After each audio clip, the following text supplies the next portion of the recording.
네, 여러분 안녕하세요. 전주MBC 초대석 반갑습니다. 예, 송호생입니다. 여러분 반갑습니다. 최근 우리 지역에서 의미 있는 한 출판물이 나왔습니다. 군산대학교 생물학과 교수가 펴낸 독도 바닷물고기 탐구라는 책입니다. 독도 바닷물고기에 관한 전문 서적으로는 국내 최초라고 그럽니다. 더구나 올해는 광복 70주년입니다. 그래서 독도의 바다 생태를 연구한 이 책이 더욱 뜻깊은 책이 되고 있습니다. 오늘 전주MBC 초대석 반갑습니다에서는요. 이 독도 바닷물고기 탐구를 펴낸 최윤 교수와 함께 이야기를 나눠보도록 하겠습니다. 안녕하세요. 예, 안녕하세요. 교수님.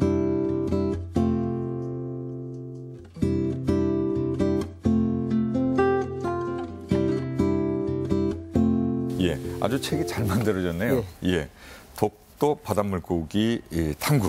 예, 뭐 보니까 네 CD도 있고요. 네. 아 예. 여러 가지 물고기들이 담겨 있는데 몇 종이 지금 이 책에 기록이 되어 있습니까? 현재 기록된 것은 108종이 기록이 되어 있습니다. 예, 근데 108종뿐만이 아니라 더 많은 물고기가 있겠죠? 그렇죠. 한 120여 종 촬영을 했는데요. 도감으로 실을 정도로 깨끗하게 나온 물고기가 108종으로. 저희들이 108종. 확인한 건 123종입니다. 예, 직접 눈으로 확인한 건 123종. 예. 실제 그보다 더 많지 않을까 이런 생각을 제가 하게 되는데요. 그러죠. 조사를 하게 되면. 것도 있을 거 아니겠습니까? 그러죠. 예. 네네네. 뭐 200여 종 가까이는 될 것으로 이렇게 저희들이 추정을 하고 있습니다. 예.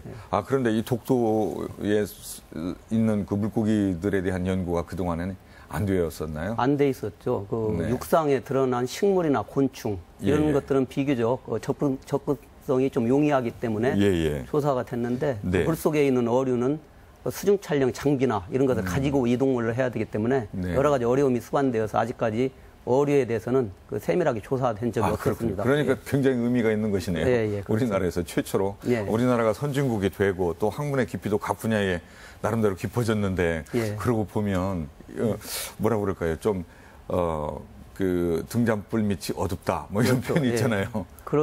전적으로 독도에 대한 연구가 안 돼 있었구나라고 하는 생각이 드네요. 전반적으로 해양국가 치고는 어류 연구가 좀 미흡한 편이거든요. 그렇지만 또 독도는 더 연구가 안 돼 있는 상태였죠. 네네네. 일본이 호시탐탐 노리고 있잖아요. 그러니까 더 연구를 해야 될 텐데 그것도 이제 멀리 떨어진 군산대학교에 계시는 분들이 연구를 하셨단 말이에요. 촬영도 하시고 어떤 물고기가 있는지 조사도 하시고요. 그 독도에 가까운 곳에 있는 그 대학 있잖아요. 그렇죠. 또 거기에 또 생물학과가 있을 것이고. 있는데 이제 그 국내 대학에서 이 어류를 연구하는 대학이 많지 않습니다. 그렇습니까? 저희 그 전북대하고 군산대 또 충남대 한 손가락에 꽂을 정도 부경대를 비롯해서 한 5, 6군데 대학밖에 없습니다. 어류 연구하는 대학이. 그렇기 때문에 이제 군산대학교 생물학과에서는 우리 지역 연안에 있는 어류만 관심을 갖는 것이 아니라 대한민국 어류에 대한 관심을 갖게 되었고 그 결과물이군요, 이게. 울릉도 물고기들은 좀 조사가 돼 있나요? 울릉도는 비교적 환경부나 예전부터 많이 조사가 돼 있습니다. 어류 목록도 나와 있고요. 자, 그러면 이 독도 바닷물 탐구라고 하는 이 책이 최초로 나왔다고 이제 말씀을 하시는 책인데 어떻게 이제 구성이 됐는지 소개를 좀 해주시죠. 저희들이 이제 조사 연도는 한 10여 년 조사를 했지만은 집중적으로 조사한 것은 작년부터 한 2년 동안 그 환경부의 지원을 받았습니다. 그래서 그 환경부의 일부 저희들이 비매품으로 납품을 하고 이것은 일반인들이 환경부에 납품과 일반인들이 접촉을 할 수 없기 때문에 또다시 초등학생들이나 그 일반인들이 읽기 쉽도록 그 가급적 어류학 용어는 그 어린 학생이 질문하고 제가 답변하는 형식을 통해서 또 더 어려운 것들은 그 만화 형식으로 풀어가지고 그 어린이들이 쉽게 읽을 수 있도록 재밌게 읽을 수 있도록 편집을 했습니다.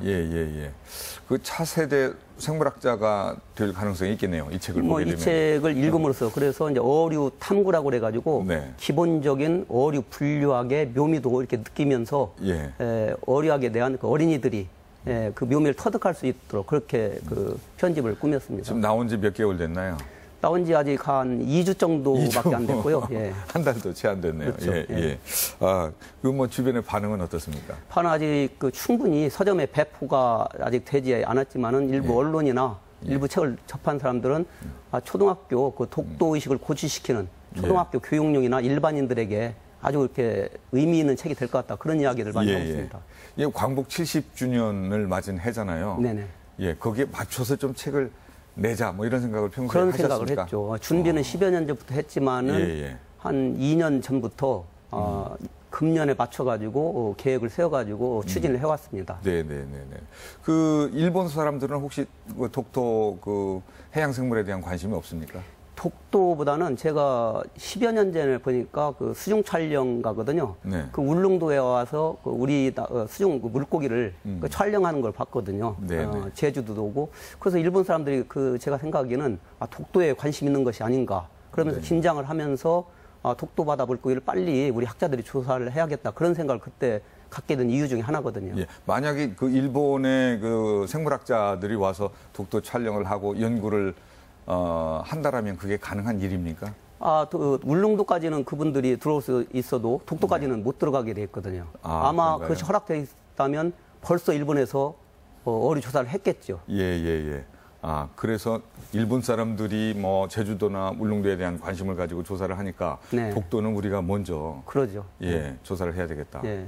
이런 생각을 가지셨던 모양이군요. 예.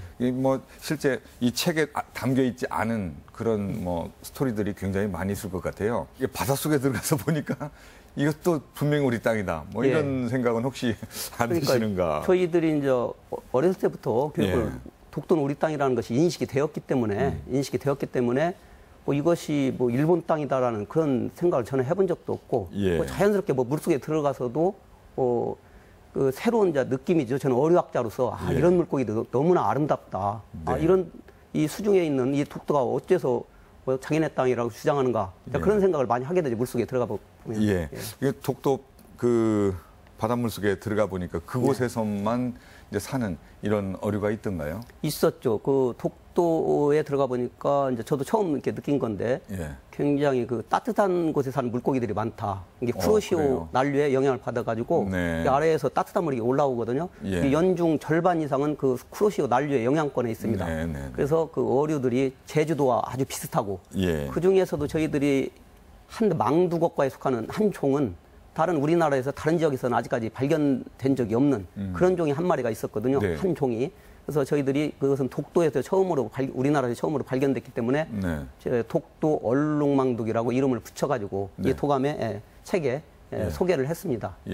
또 세계 학회에 보고를 해야 되는 거 아닌가요? 이제 국내 다른 나라에 있는데 우리 대한민국에서 처음 나온 거기 때문에 국내 어류학회에다 보고를 해야죠. 보고하면 또 그게 이제 국내 어류학회에서 세계 어류학회에도 보고가 되고 국내 종이 한 종이 이제 국내 한국에 분포하는 어류 한 종이 더 늘어나게 되는 거죠. 그러니까 그거는 뭐 독도에서만 볼 수 있는 물고기고요. 그렇죠. 우리나라에서는 독도에서만 볼 수 있는 거죠. 그러면 다른 나라에서도 있을 수 있다는 다른 나라에서는 얘기네요. 아마 제가 보니까 다른 문화를 보니까 일본이나 협소한 지역에 망두어과는 멀리 헤엄쳐 다니지를 못하기 때문에 이렇게 멀리 세계적으로 널리 분포하는 종이 아니고요. 그래서 일본이나 우리나라만 이렇게 분포가 하는 종으로 이렇게 되어 있습니다. 그 독도에서 이제 촬영하려면 한 10여 년 정도 그동안 해왔고 집중적으로 한 2, 3년 전부터 했다라고 말씀을 이제 하셨는데요. 그 숙식 해결은 어떻게 그동안에 하셨나요? 그러니까 그 독도의 그 어려움이 그 접근성의 어려움이라고 하는데 한 1년 365일이 있지만은 배가 가가지고 독도의 섬에 배를 접안시키는 것은 1년에 2달 정도밖에 안 됩니다. 이렇게 파도가 치면은 독도 주변에 갔다가 그 배를 접안을 시킬 수가 없기 때문에 주변에서 이렇게 돌고 관광객들도 마찬가지로 그 독도에 실제 내리지 못하고 이렇게 돌아와야 되는 밖에서 구경만 하고 그래서 저희들이 그 독도 계획을 세워서 날씨를 기상 예보를 충분히 검토를 해서 갔음에도 불구하고 울릉도에 가서 그 기상 악화로 인해 가지고 갑자기 섬이라 돌변하거든요.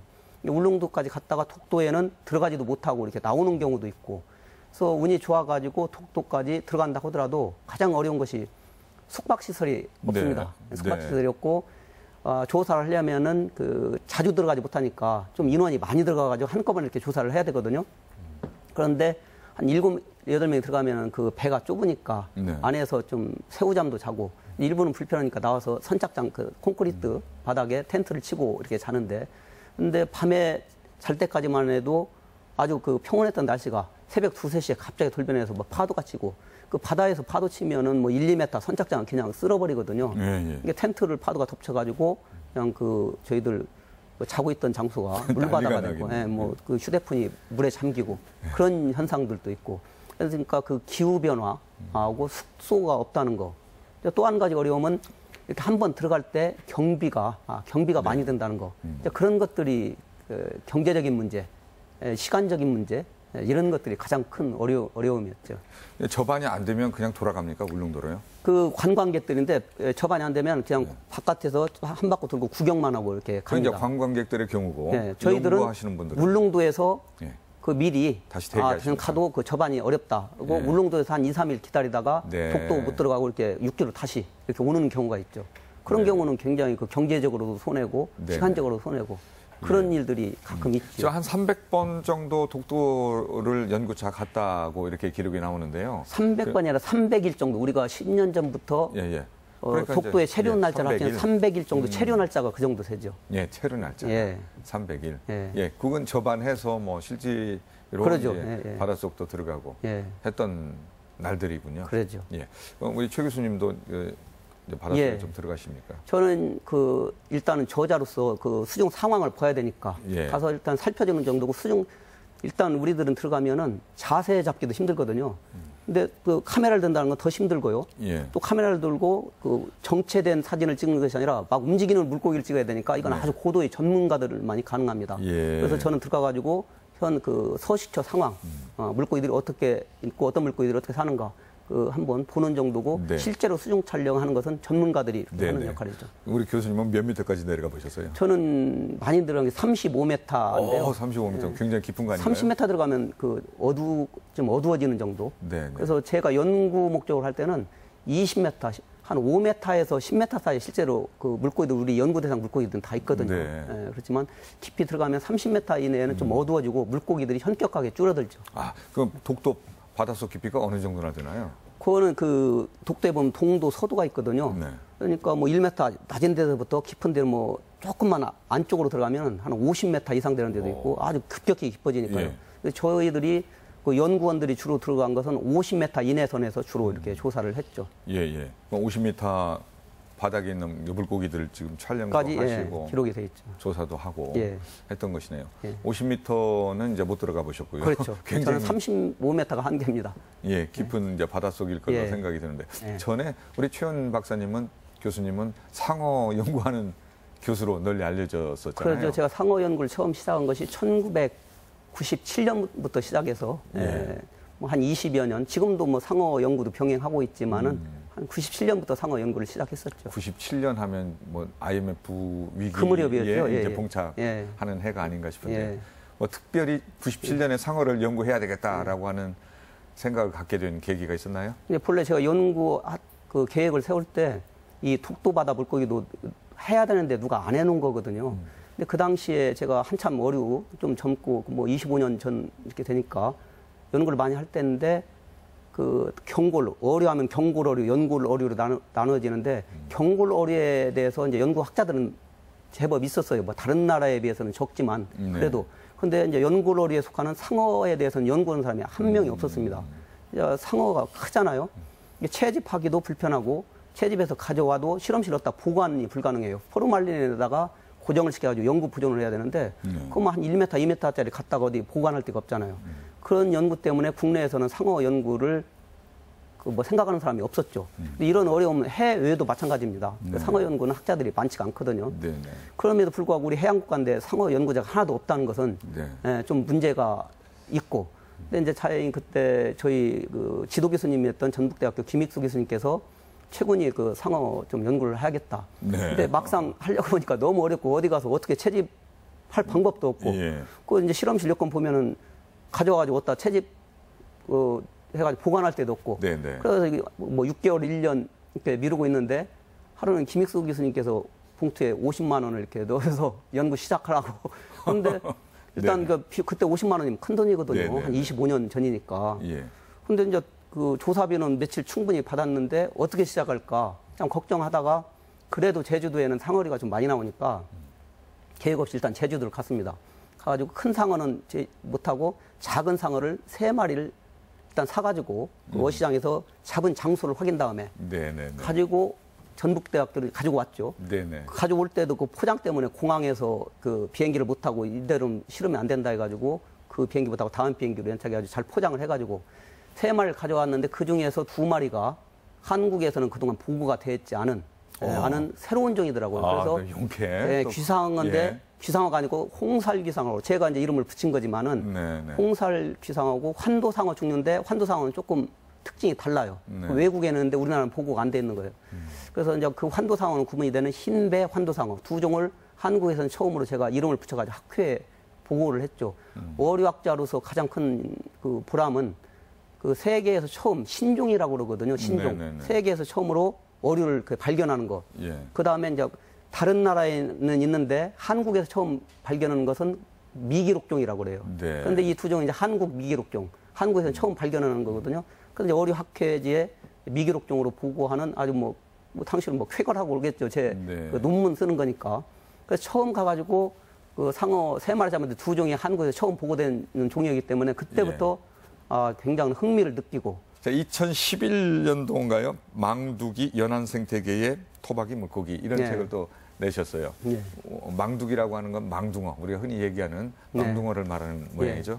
망두거죠. 네. 망두거라는 책을 냈는데 그 상어도 국내에서 하는 연구한 사람이 없어서 필요성에서 했고요. 예. 이번 독도바다 물고기도 누군가는 해야 되는데 또 손을 대지 않아서 했고 망두거도 마찬가지입니다. 우리나라 망두거가 서식하는 곳이 대부분이 세계적으로 2,000종이 있고 우리나라에만도 망두거 과에 포함되는 것이 70여 종이 있거든요. 예, 원래가 망두거가 맞습니까? 망두거과. 네, 말뚝, 망둥어로 표현되는 것이 한 종이 있기는 있어요. 말뚝, 망둥어. 예, 근데 나머지는 다 망두거과에 한 종이 망둥어가 네. 있긴 있군요. 예. 그렇군요. 말뚝, 망둥어. 망두거라고 해야 되겠네요. 망두거가 표준말이죠. 그렇군요. 네, 예. 알겠습니다. 그런데 그 망두거가 주로 서식하는 곳이 우리 연근에 물이 네. 빠지면은 그 조간대라고 그러거든요. 예. 물이 빠지면 거기에 웅덩이들이 생깁니다. 그렇죠. 그 웅덩이에 주로 서식하는데 물고기가 작기 때문에 사람들이 인식을 못해요. 사람들이 인식하는 것은 우리가 낚시질하는 거 망둥어 낚시하자, 망둥어 낚시하자. 그건 풀망둑이라는 종류고요. 서해안에 만경강하고나 많이 있죠. 지금 제철인데요. 그 낚시철이 돌아오는데 그리고 또 한 종류는 그 갯벌에 기어다니는 짱뚱어. 네. 그 두 종류는 우리가 식용으로 하기 때문에 짱뚱어탕 있잖아요. 네. 식용으로 하기 때문에 잘 아는데 기타 70여 종에 대해서는 사람들이 모릅니다. 이렇게 작고 돌틈에 있고 그 웅덩이에 있기 때문에. 그런데 한 20여 년, 30여 년부터 그 연근에 우리나라 그 웅덩이에서 많은 개발, 새만금 사업도 마찬가지고요. 어떤 공장을 짓는다 해가지고 그 매립 사업들이 많이 진행이 됐거든요. 근데 그 연안에 그 낮은, 그 연안에서 이루어지는 이 매립 사업들이 그 풀망둑이 서식하는 서식처를 다 이렇게 매립이 돼버리니까 여기 어떤 망두거들이 살고 있는지 우리가 밝혀지지도 않은 상태에서 개발로 인해가지고 다 사라져버린다는 말이죠. 그래서 이거 더 이렇게 없어지기 전에, 예. 물론 이제 그 개발 사업도 있지만은 어떤 해수온 상승이나 이런 거 다른 요인들 때문에 또 많이 망두거들이 없어지고 또 생활하수, 이게 육지 가까운 곳에 웅덩이에 살기 때문에 공장 폐쇄나 생활하수로 인해서 없어지고 그래서 빨리 어떤 망두거들이 있는지 조사를 할 필요가 있다. 그래서 망두거 조사를 근 오랫동안 제가 전북대 석사로 있을 때부터 한 20여 년 조사한 자료가 있기 때문에 더 보완 조사를 해서 그 망두거라는 책을 낸 거죠. 네네. 예. 대한민국에 있는 그 망둥어, 총망라가 된 그렇죠. 책이라고 볼 수 있는 그 망두거의 특성이나 그 망두거가 우리가 두 종은 물론 식용을 하지만은 나머지는 식용을 않고 작은 어류이기 때문에 일반인들이 사람들이 관심이 없지만은 그 바다 연안에 사는 우리가 농어, 감성돔, 넙치 이런 우리 경제어종들이 결국은 그 망두거들을 먹고 살거든요. 근데 망두거들이 없어지면 그 농어나 우리 식용으로 하는 경제어종들의 먹이가 없어지기 때문에 다른 어종들도 다 사라진다는 거죠. 지금 어자원이 감소한다는 것을 다 알고 있잖아요. 그러니까 연안에서 그 조수웅덩이에서 이 망두거들, 그 어류의 경제어종의 먹이가 되는 이 망두거들이 사라지는데도 전체 자원이 감소하는데 큰 영향이 있습니다. 이게 먹이 사슬이 파괴가 됐다는 거죠. 그런 점에서 이 망두거의 중요성, 사람들이 알지 못하는 그런 것을 알리기 위해서 그 망두거를 2011년도에 썼던 거죠. 네. 그 현재의 우리나라에 있는 그 생물들의 현황, 이것이 확실히 이제 규명이 돼야 되는 거 아니겠어요? 조사가 돼야 되는 거 아니겠어요? 이 분류라는 것은 끝이 없거든요. 지속적으로 앞으로도 해야 될 일이 굉장히 많으실 것 같아요. 그런데 이제 벌써 말씀하시기를 한 57년 정도 사셨다고요. 군산에서만. 예. 그러니까 뭐 정년도 10년도 안 남으셨을 것 같고. 예. 이런 일들을 뭐 맡아서 또 해야 될 그런 제자도 있어야 될 것 같다는 생각이 드네요. 자, 마지막으로 이제 앞으로 어떤 계획을 가지고 자, 그래서 지금 뭐 상어 연구를 했다 해서 끝난 게 아니거든요. 독도바다 연구 이 책이 나타나서 끝난 것이 아니고 또 연안의 조송덩이 물고기도 끝난 것이 아니고 일단 어떤 그 성과는 냈지만 지속적으로 해야 될 거거든요. 저가 남은 임기 중에 해야 되고 또 죄를 이어가지고 우리 제자들이 해야 되는데 좀 아쉬운 것이 좀 많이 나오는데 이게 학문 자체가 뭐 쉬운 것이 아니기 때문에 이어서 이렇게 할 후세대들이 많지 않다. 몸으로 뛰어잖아요. 예. 그게 참 아쉽고 그렇지만 제 욕심은 남은 기간이라도 좀 좋은 제자를 양성을 해서 이거 누가 이어서 좀 했으면 하는 보람이고요. 보람이 아니라 그런 생각을 가지고 있고요.